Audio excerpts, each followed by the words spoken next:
Olha, já tem gente mandando mensagem, muito obrigado a vocês. Por exemplo, Vander, que é de Mário Campos. Mário Campos é Minas Gerais, né? Você conhece, desses 800 municípios, conhece muitos, né? Eu fui votado em 580. É mesmo? É, dos 853. O pessoal chama isso de capilaridade, né? Muito capilarizado. Você tem eleitores em várias regiões, né? Sim, igrejas em todas as regiões que conhecem o nosso trabalho. Que legal. Outra pessoa que está mandando mensagem aqui, eu vou aos poucos, vou lendo as mensagens, tá, queridos? Para não deixar para trás aqui.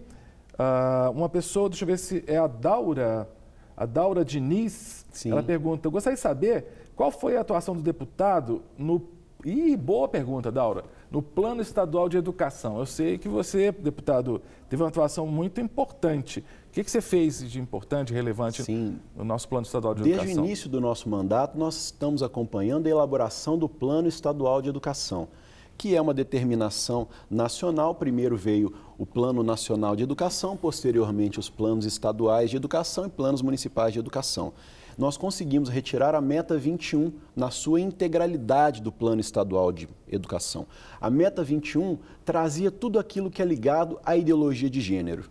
Então, as pegadinhas, as coisas assim abertas, escancaradas mesmo no que diz respeito à ideologia de gênero, a doutrinação ligada a essa área, nós conseguimos retirar na sua totalidade do Plano Estadual de Educação. O plano já entrou em execução? Como é que é o processo agora? Ainda não. Ele passou pela Comissão de Educação, foi aprovado sem a meta 21, agora nós aguardamos a sua ida ao plenário para que seja votado. Vai ter que ser votado no plenário? Vai ser votado em plenário. Agora, como é que é isso lá na Assembleia Legislativa? Essas pautas, por exemplo, como ideologia de gênero, o embate é pesado ou não? A maioria é contra? Muito pesado. Nós temos um governo de esquerda. E essa bandeira é tradicional ligada à esquerda. E um governo, seja qual for, ele sempre tem maioria nas casas, na maioria dos casos.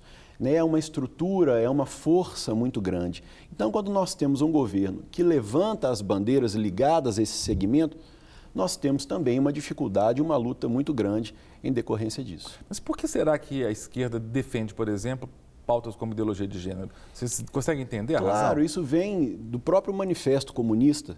Então, o Manifesto Comunista, Marx dizia, pregava a abolição da família. Posteriormente, nós vemos Marcuse, também ideólogo da mesma área, que queria também degenerar o ser humano, a família como um todo, que dizia que o amor tem que ser livre, que nós temos que combater todo tipo de opressão, inclusive o incesto.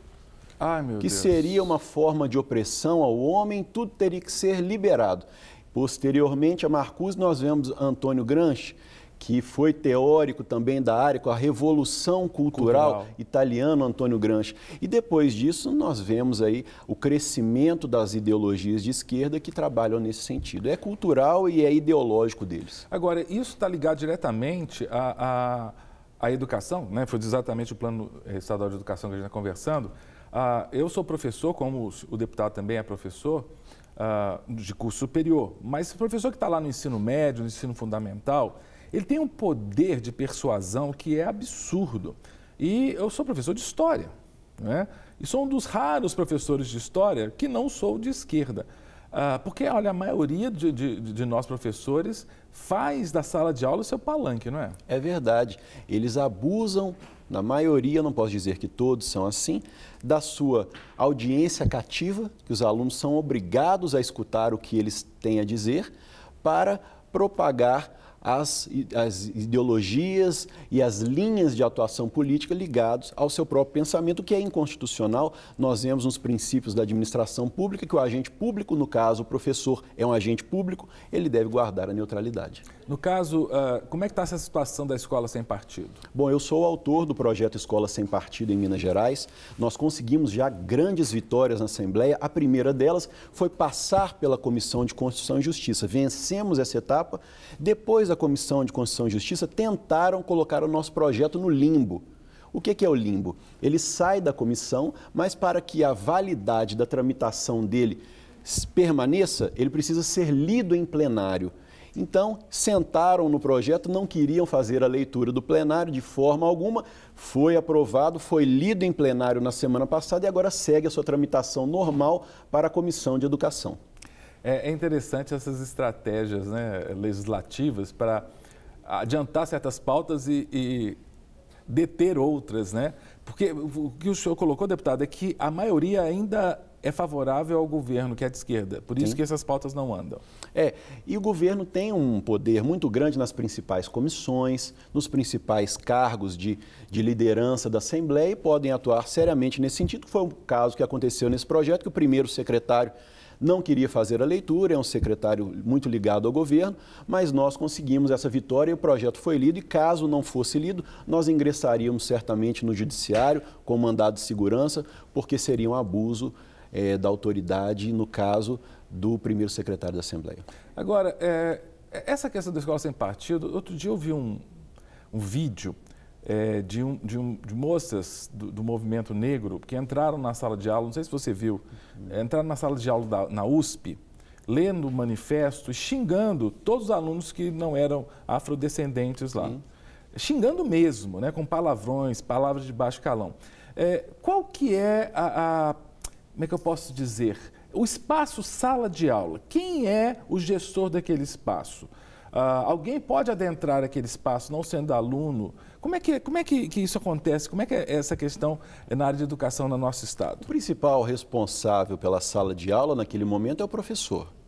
E o professor tem a chamada liberdade de cátedra, ou seja, ele pode ensinar o que ele quiser, é o que eles dizem. Mas essa liberdade de cátedra é limitada, porque o professor, na verdade, ele tem que seguir um programa, ele não pode ensinar o que ele quiser, ele tem que estar ligado sempre ao programa da escola. Então, quando se diz liberdade de cátedra, é nesse sentido. Ele não pode ensinar o que ele quiser, ele é o gestor da sala, ele não tem essa liberdade total e é claro que uma sala não pode ser invadida da forma que tem acontecido, seja de um lado ou seja de outro. Nem grupos da esquerda podem invadir, nem grupos da direita, grupos de centro podem invadir. E na dimensão religiosa, qual que é a sua posição? O senhor é deputado, o senhor é pastor.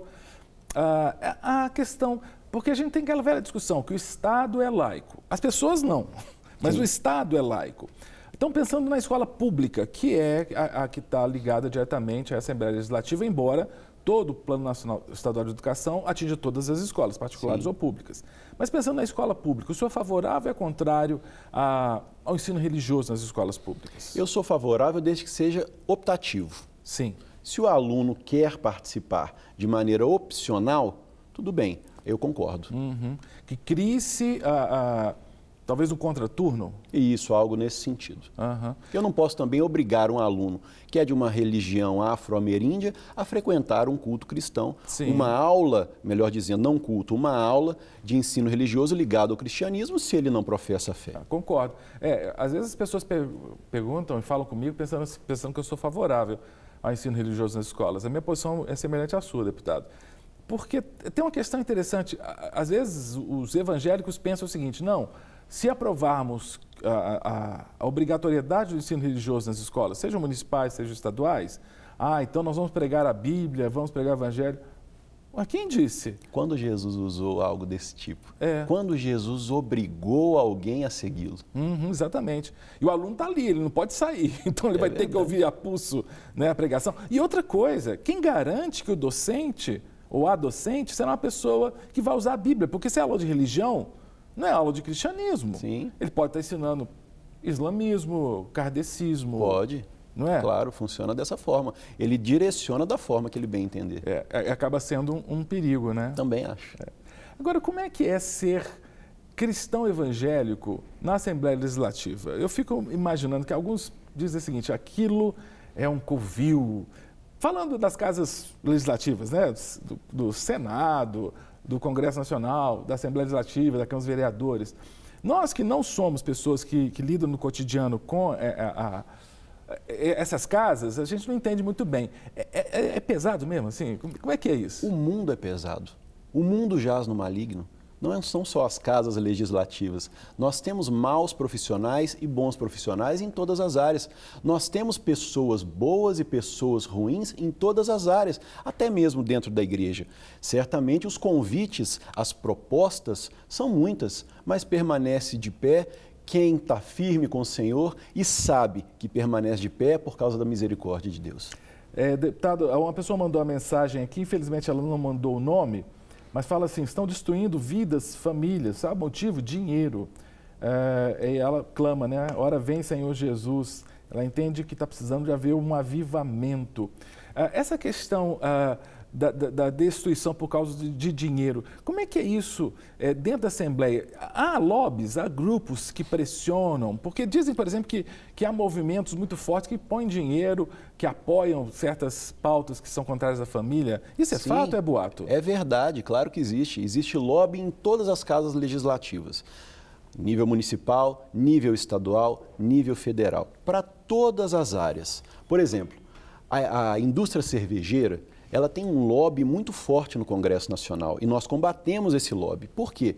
A indústria da cerveja fez a cerveja não figurar no número Gay-Lussac de avaliação do teor alcoólico para que ela não se compare por exemplo, ao conhaque, ao uísque e possa ter as propagandas veiculadas na televisão. Uau! E o álcool da cerveja é o mesmo álcool das outras bebidas e faz o mesmo mal que as outras bebidas fazem. Isso é fruto do lobby, isso acontece todos os dias. Uhum. A nossa Assembleia hoje, o senhor falou que ela é maioria esquerda, é isso? Não posso dizer que a Assembleia é a maioria de esquerda, mas o governo é de esquerda e como é um governo de esquerda, ele consegue formar a maioria na Assembleia. Uhum. Quais as pautas, a gente já falou de ideologia de gênero, quais as pautas que o senhor entende que a esquerda tem defendido, que são contrárias à moral cristã, aos valores cristãos? Por exemplo, a formação do Conselho Gay, não é Conselho Gay, a forma correta seria dizer Conselho LGBT em Minas Gerais, também são contra o meu projeto, que é o Escola Sem Partido. Então a esquerda se posiciona atuando da forma ideológica que eles acreditam ser a certa. Mas não é... Só provocar o deputado aqui. Mas você não fica muito visado por ser contra, por exemplo, esses movimentos organizados LGBT? Demais. Mas demais. Você não é processado por isso? Podem me processar por causa das minhas opiniões, se eles quiserem, mas eu não vou negar a minha fé. Na semana passada, eu fui ameaçado por vários grupos, vários ativistas do segmento, porque eu tive posicionamentos claros no tocante à minha fé. Porque antes de ser deputado, eu sou pastor. Antes de ser advogado, professor de direito, eu sou pastor. Se eu tiver que deixar de ser pastor para ser deputado, eu deixo de ser deputado, mas eu não largo o ministério que o Senhor Jesus me confiou, de maneira nenhuma. Então, não negocio esses valores, como Nabote. Nabote não negociou a videira dele, eu não negocio os meus valores e jamais serei politicamente correto se eu tiver que deixar de ser biblicamente correto para tal. Bem lembrado, eu vi, não sei se foi ontem, não, foi anteontem, uma postagem numa rede social com uma fala sua sobre essa questão. Eu tenho que ser biblicamente correto, não politicamente correto. Qual que era o teor dessa fala? Isso aí foi em virtude de uma discussão na internet.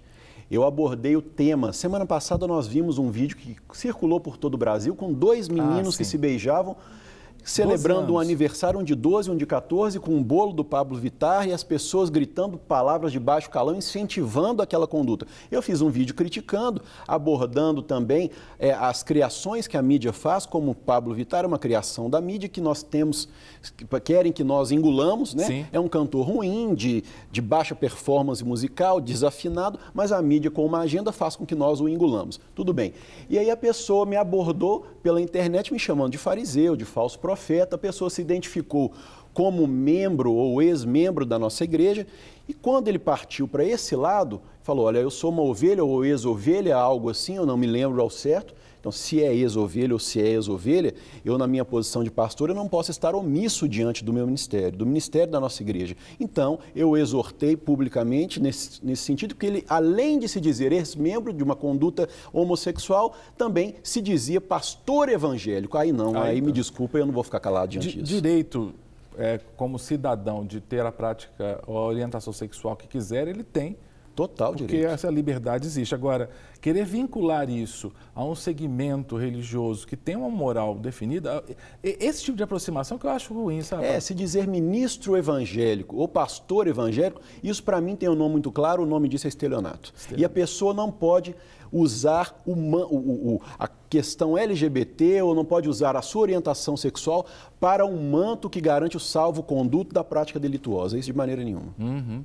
Porque também é uma questão muito importante. Assim, a gente está vivendo uma sociedade... A gente viveu épocas em que a homossexualidade era crime. Sim. Né? Hoje já é um comportamento aceito. Eu lembro que até o Jô Soares, certa vez, ele entrevistando, ele contou uma história, né? Falando assim que sei lá, era um lorde da Câmara dos Lordes britânica, falou que ia mudar para a França. Sim. E o pessoal entrevistou, porque ele era muito tradicional, como se fosse um senador de larga... De renome. De renome. Por que o senhor vai para a França? Que absurdo. Falei, não vou para a França porque aqui na Grã-Bretanha não está dando mais certo, não, esse negócio de LGBT, porque antigamente era proibido ser gay. Agora é aceito ser gay. Eu vou embora antes que seja obrigado a ser gay. Né? E o Jô Soares contou isso, eu achei ótimo.